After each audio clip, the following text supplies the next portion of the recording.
Again, good day, brothers and sisters. Praise be to God for another wonderful opportunity that we can study and learn together God's precious Word, especially about the early church, the first century church. We are learning and studying about the characteristic traits of the first century Christians, first century disciples of Jesus. And the whole idea is so we will become like them, because they exemplified the life and character of Jesus. They were the first people who followed the Lord, and they have shown us, why it means to genuinely walk with Jesus. And so we have covered several aspects already. And last Sunday, we learned that the church in the first century was very strong in their relationship with God and their relationship with one another, especially the relationship with one another. Because many times we don't have a problem with God. But many times we have a problem with people. We love God, but we have a difficulty in loving people. So we are tested. Our relationship with God is tested as we relate with people. That is why the greatest of all commandments is love the Lord your God with all your heart, soul, mind, and strength. And the other half of that is love your neighbor as yourself. It's easy to love God. You cannot see Him. But we have a challenge, a difficulty in loving people. Today, we will continue with this series. And again, let me remind you, the idea of learning this one is not just so we will be informed in our mind. We are not into accumulating information and knowledge. Paul says knowledge pops up, but love edifies. So we will be informed, but the whole idea is so we will be transformed. Transformed until such that we will be conformed to the likeness of the Son of God, our Lord Jesus Christ, because He is our prime and most important model to follow. But we're looking at the early church in the hope that as we assess ourselves where we are right now, each one of us, as the Holy Spirit will help us, we will take steps to return to the original design of what it means to be the Church of Jesus Christ, so that we will not only become church in name, but church in reality.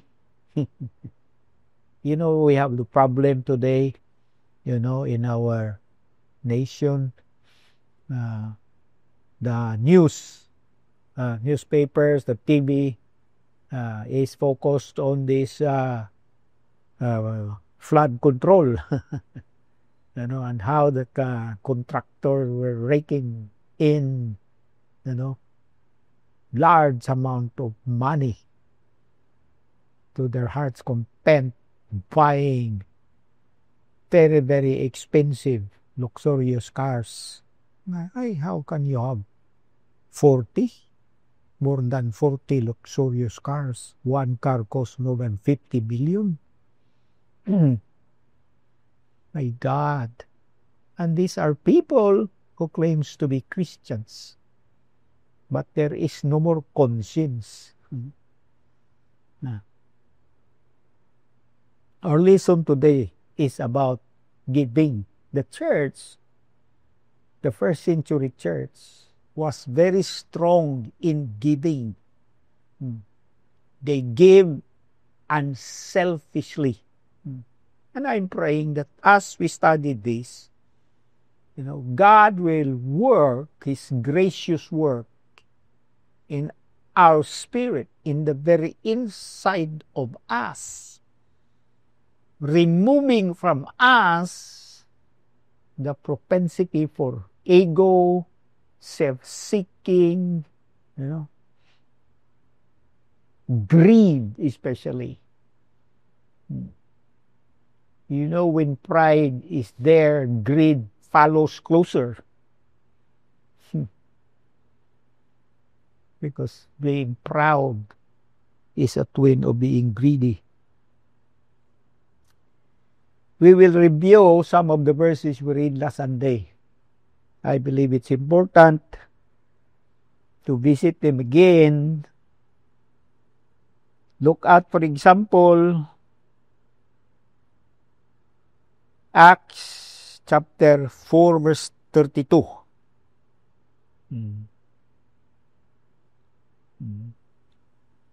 By the way, let's look at first Acts 2:45 before we go to 4:32. Acts 2:45. Selling their possessions and goods, they gave to anyone as he had need. It's easy to sell our possessions and our goods. For as long as we keep them, we keep the money to ourselves and we spend it for ourselves, it's easy. What is difficult is when we sell them and the proceeds, we give them away. That's challenging. You see. But in this case, the early Christians, as already mentioned last time, they were so impacted by the coming of the Spirit into their lives. Their whole person were overhauled by the arrival of the Holy Spirit. The Spirit did not come just to touch us and give us a feel-good experience. He comes to overhaul us. That's one. To change us from within. And the next is He comes so He can use us. He first will change us so He can use us. It's not change for the sake of changing so we can brag about our brand new life. No. He wants to change us because He wants to use our life to glorify the name of the Lord Jesus. So here, these new believers sold their possessions and goods, and they gave to anyone as he had need. Look at Acts 4, verse 32. We read this last Sunday. All the believers were one in heart and mind. No one claimed that any of his possessions was his own, but they shared everything they had. Look at the second line. No one claimed that any of his possessions was his own. 3,120 believers, but no one claimed that his possessions were of his own. These little children, very funny. They would always say, that's mine, that's mine, that's mine. Even though it doesn't belong to him or her, he would say, that's mine, that's mine. And will not return it to the real owner. These are little tots, never been to school yet, and yet they already has this possessive kind of greedy, manifesting greediness. But here, they were overwhelmed by the power and presence of God. Grace, the Spirit of grace was in their lives. No one claimed that any of his possessions was his own. Your car is in your name, your property, your house is in your name. How many cars do you have? Again, 40, 100. The Sultan of Brunei, of course, because he is very rich. He has how many? Over 1,000 cars of every brand. Whenever there is a brand new luxurious car that comes out in Europe, especially the Sultan has his own copy. But of course, he is a sultan. He is very rich. But when you are just a mere local businessman, like the ones that they are grilling in Congress right now, my God, where is your conscience? I am not saying this to be nouns. I am saying this to point, a very important lesson that only God can change our mind and our heart, so that we will not just be one in heart and mind among ourselves, but we will be one in heart and mind with the God that we claim to worship. When you are worshiping a God that you claim is your God, and your life is not changed according to that God, your life will be changed according to that God that you worship. So if your life is becoming greedy and prideful, then you are worshiping the wrong God. Because if you are worshiping the true God, the God of heaven and earth, the God who created everything, and the God who gave His only begotten Son, your life will change little by little. Yes, you will have your own shortcomings as a human being. There are unguarded moments among us as people. Every one of us has a feet of clay. That is why we cannot be boastful. We have to walk guardedly, circumspectly, because any moment can be our downfall. But the point is, when we worship the one who God, we become like we worship. That's why it's so important. Then we go to Acts 4:34. This one is nice. There were no needy persons among them. Why? Why is it that there were no needy persons among them? 3,120 and increasing, because every day some people would join their company. Why were no needy persons among them? The answer is in the next line. For from time to time, for means because, from time to time, those who own lands or houses sold them, brought the money from the sales, verse 35, and put it at the apostles' feet, and it was distributed to anyone as he had need. Imagine that. This is not happening anymore in almost all of the churches. I am praying this will happen in the midst of us. Since the pandemic, you all know, those of you who are familiar with what God is doing in our midst, we are not collecting anymore. There is no more collection for offerings, for tithes, or whatever you want to call them. No more. Even our broadcast, we have been broadcasting since the pandemic. But we are not announcing our bank account, our GCash, on the screen. No. Because if you want to give, that's your choice. You will find a way how to give, because it's you that will be giving. It's not our problem. It's your problem to find a way to give. It's not our problem. But praise God, God is working in your lives. You BCC people, we never have any want when it comes to money. Money keeps coming in, by the blessing of God, because you are understanding what it means to give. And this will reinforce even more this lesson. I encourage you to hear properly, restudy them, review them, reflect on them, and improve on your giving. Hallelujah. So, there were no needy persons. Hallelujah.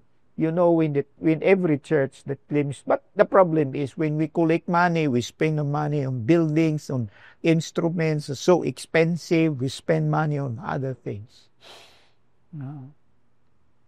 Let us pray that God will bring us closer to this template we read in the book of Acts. Hallelujah.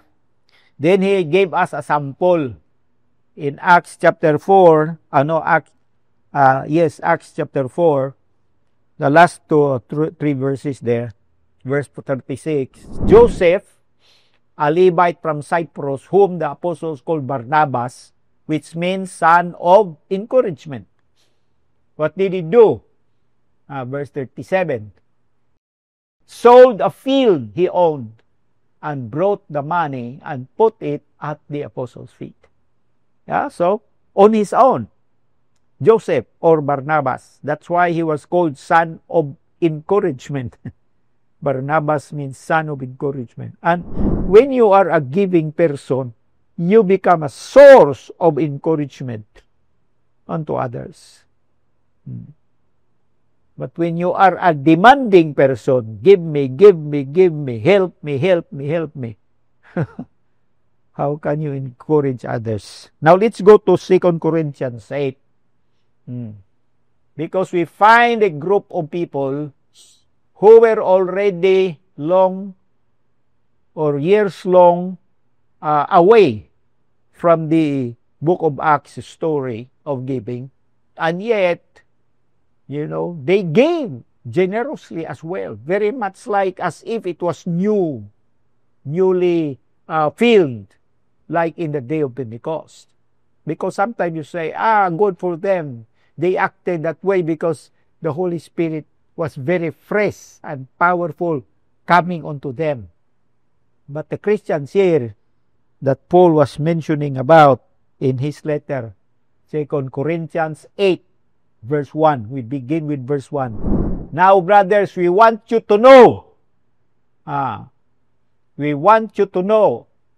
What is it that he wants others to know? About the grace, because giving is by grace. It's called the grace of giving. We want you to know about the grace that God has given the Macedonian churches. Remember, Jesus was telling his disciples early on, freely you receive, freely you will give. So, the Christians in Macedonia, they were given grace by God, and as a consequence, they were able to give as well. Because they received grace, they were able to give in return. The next verse, in verse 2, out of the most severe trial. Their life was not easy. They were severely tried. Maybe financial trial, plus physical trial, plus persecution, and many more. It's why severe trial. Out of the most severe trial, their overflowing joy and their extreme poverty welled up in rich generosity. You know this combination, miraculous combination. No? How can you be having overflowing joy when you are in extreme poverty? How can you? Totally impossible. Overflowing joy when you are in extreme poverty? That can only happen when there is the grace of God in one's life. That is why it resulted in them becoming richly generous. Rich generosity. You know? What's the description of rich generosity? Look at the next verse. Paul says, I testify that they gave as much as they were able. As much as they were able. And then even beyond their ability. They're able to give 10%, but no, more than their ability. You know, beyond their ability. That is why you should not limit, on giving. True giving is not limited There is no limit to true giving. You give according to the overflow of your heart, even beyond their ability, entirely on their own. True giving is entirely on your own. It is you who decides how much you will give. It's not from outside imposed on you. Entirely on their own. Verse 4. They urgently pleaded with us for the privilege of sharing in this service to the saints. Because giving is from you, not from us. It is not my decision for you to give. It is your decision to give. It's not my business to impose on you how much you will give. It is you and the Lord that will have to talk about how much you will give. One time someone asked me if I still believe in tithing. Funny question. Me? Not anymore believing in tithing? Of course I do. But I replied by saying, if you are already a 30-year-old Christian and all you can afford to give is 10%, where is your spiritual growth?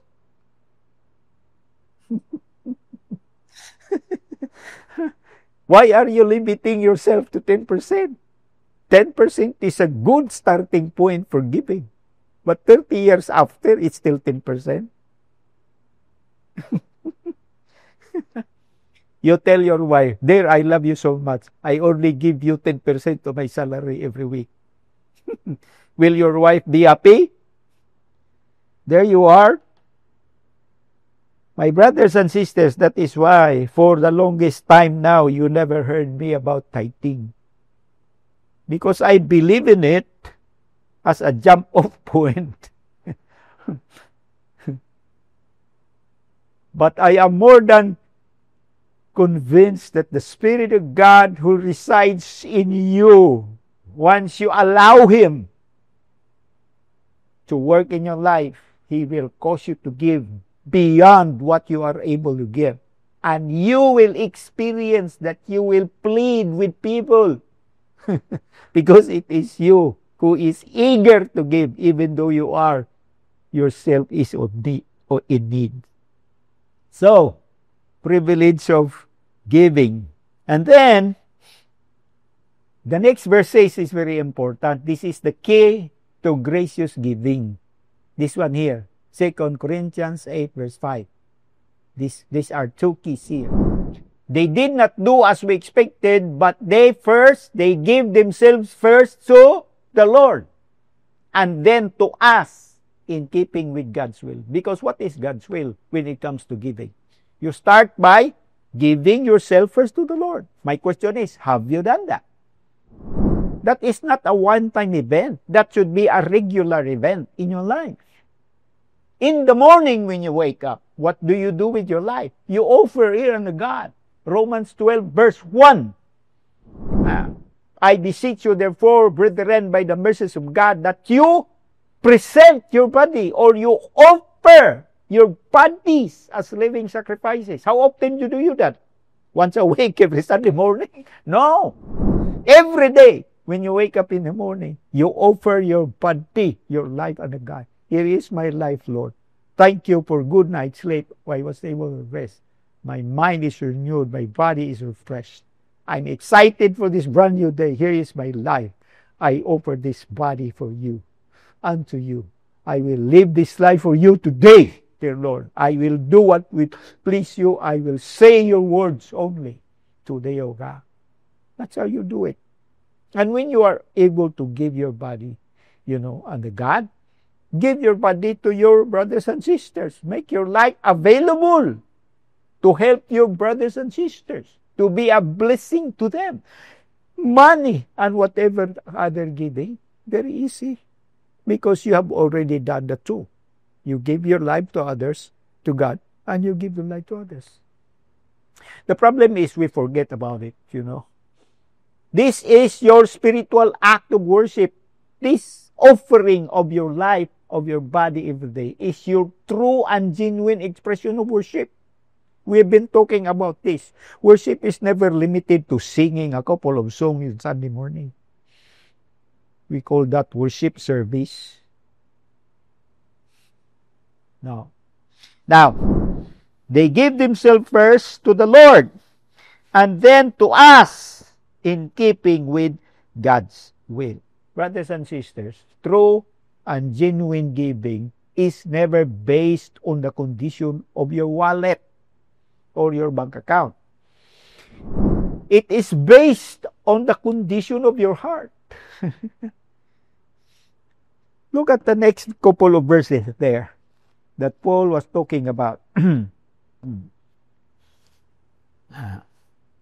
Entirely on their own, it is yun. So we urge Titus, since he had early made the beginning, to bring also to completion this act of grace on your part.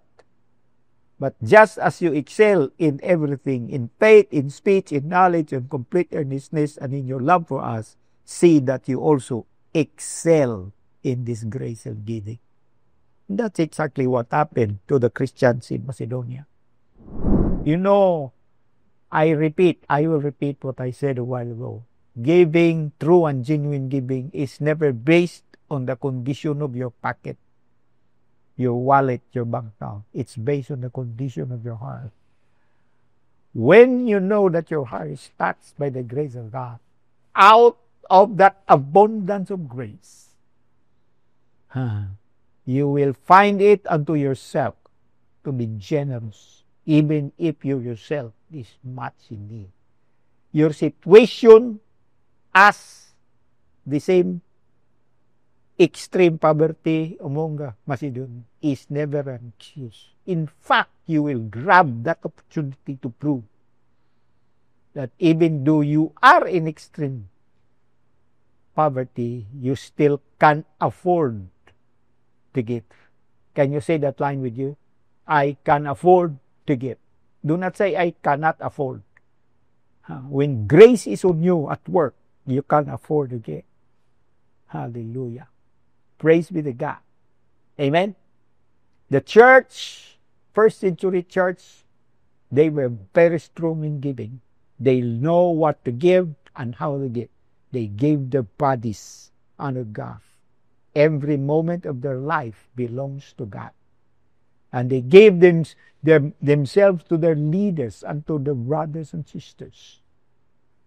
No one claims any possession as their own only. Their life is for others as well. Hallelujah. What a life. If these are the condition of true Christians today, of all Christians today, if everyone who claims to be a Christian today lives like this, we will have less and less problems. But right now, there's so much greed, so much ego and pride, so much stinginess, so much selfishness. You know, that is why people will find a way to cheat, to lie, to rob, to steal, you know. And they do not bust, and they do not feel any shame. They flaunt.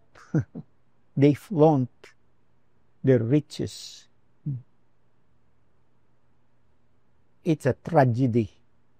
It's a tragedy when people claim to be Christians and they do not live the kind of life that what Jesus wants them to live. Remember, you are a Christian only when you follow the life of Jesus every day. You seek to follow his life every day. And then secondly, you are only a Christian when you live your life doing the word of Jesus. Not when you go to church. You claim you are a Christian because you go to church. You claim you are a Christian because you read Bible, you memorize verses. You claim you are a Christian because you give lots of money to charities, to the church. No. If you do not live your life every day following the example of Jesus. Even if you go to church, all the churches in town, you visit every Sunday, you're not a Christian. You are a wolf in sheep's clothing. You are a devourer. So today we are learning, brothers and sisters, because we want, by the grace of Jesus, to move closer and closer to the example that we read here in God's Word. And we need the Holy Spirit. That's why every one of us will have to cry out. Right where you live, in your sala, in your home, join us in a prayer every morning, or pray by yourself. Cry out to God. God, be gracious to me. Bring me closer to you. Bring me closer to the pattern that is in your Word. Let me lead that kind of life that will honor you in word and deed. Father, thank you for your gracious act, ongoing right now, through your Word that is sharper than double-edged sword, and through the gracious work of your Spirit upon your people, upon your children. Let conviction come, O Lord. Hallelujah. For those who are still holding back, hallelujah. Let encouragement and strength and courage come unto those who are willing to step out, O Lord God, and experience, O Lord, what it means to give generously, even when surrounded by extreme poverty, even when you yourself is living in extreme poverty, and yet you can afford, because grace is at work in your life. You can afford to give generously. You will plead for the privilege of giving. You will not make your need as an excuse so you don't give. Hallelujah. Thank you for your work among your people.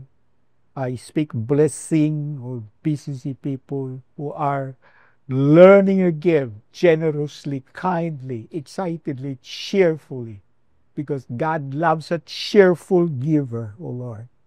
Give them understanding it is on them, O Lord, and not on us to collect any money from them. It is on them to give as you lead them, O Lord God.